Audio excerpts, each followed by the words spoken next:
So today I wanted to touch on what I find the differences between knowledge and, let's say, realizations for right now. I don't have the necessary vocab or words to um, best explain realizations, but I'm gonna kind of give you how I see it and how I've understood it. So, plain knowledge is what you find in the encyclopedia, on ChatGPT, on Google. Very knowledge based. There's 50 states, right? What There's a state, a Queensland is a state in Australia. These are just basic knowledge. Now, what I think a lot of us tend to do is to think that if we have knowledge on something, that we are,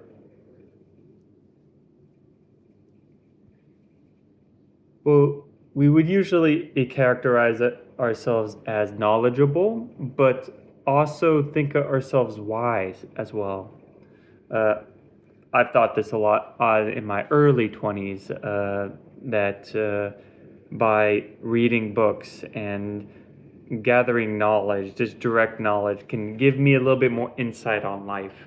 So, an example for that is here's a good example: catching crabs, because I just did it on Tuesday and Wednesday. So, you can have the knowledge of how to catch a crab. You can know how to set up the crab pots. You can know how to pick up a crab, how to properly tie a crab, how to properly cook a crab, and all of that. You can have it almost like a list. And you can even watch people.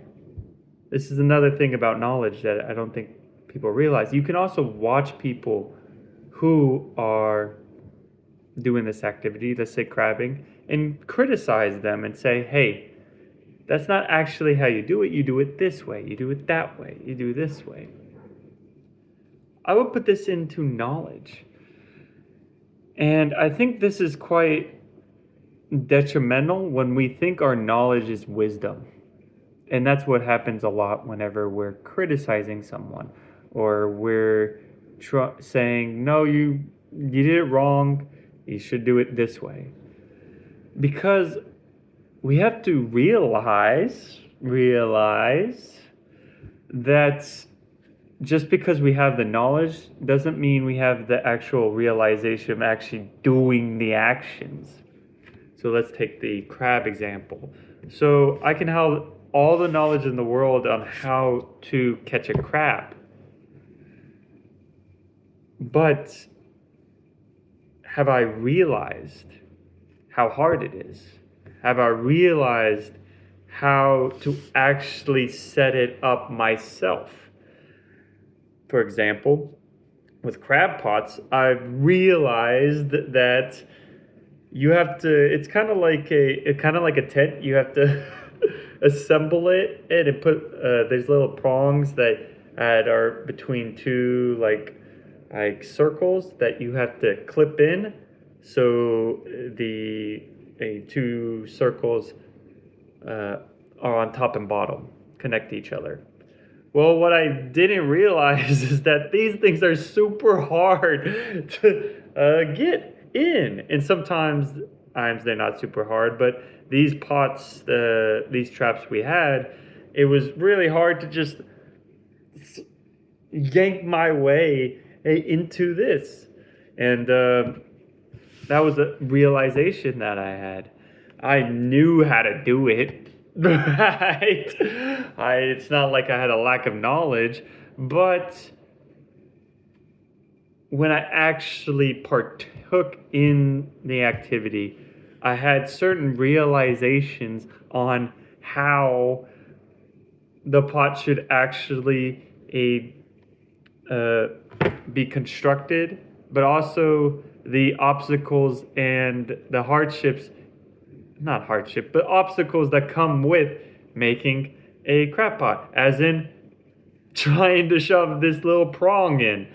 And you don't get that with knowledge, because knowledge is just a surface level. It's almost, I kind of think about it as a representation of reality, whereas a realization in this sense is a confronting or an encounter with reality.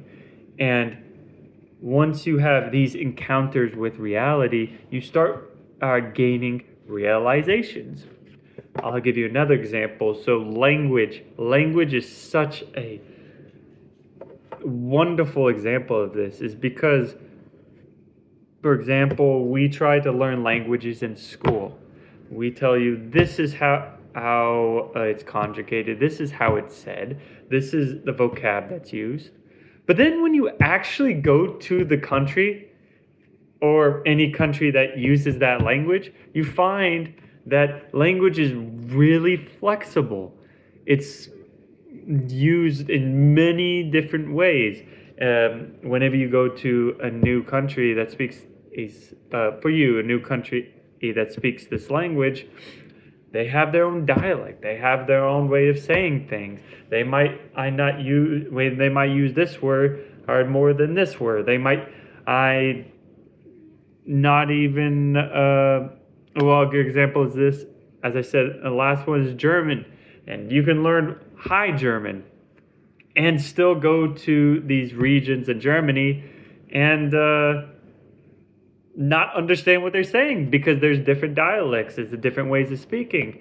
Arabic is a lot similar. We try to lump Arabic into this one language, but from my research, unfortunately, I haven't had the realizations of actually going to these countries, but from what I've seen and what I've heard, people in Morocco can't even communicate well with someone from, let's say, Egypt, from someone in Jordan or Saudi Arabia, because they've had such a distance between each other. And then this Arabic in Morocco has developed differently than the Arabic in Egypt.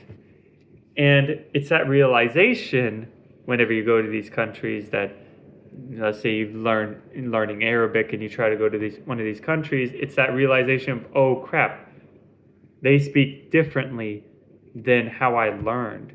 Because your knowledge is a representation of reality, and when you try to apply it, some of it might stick and some of it not, because it's not an actual encounter, or your knowledge isn't an actual encounter with reality. It's actually applying it into the real world. Last thing I wanted to talk about is exactly what I did right now.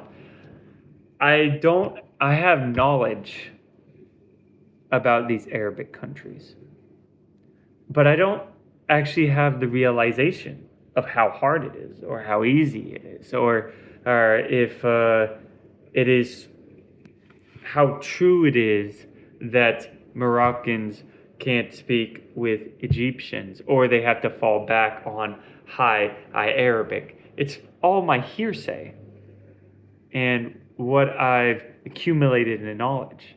So I will try to take my own advice and go travel to these countries to gain a little bit more realizations rather than just blunt knowledge.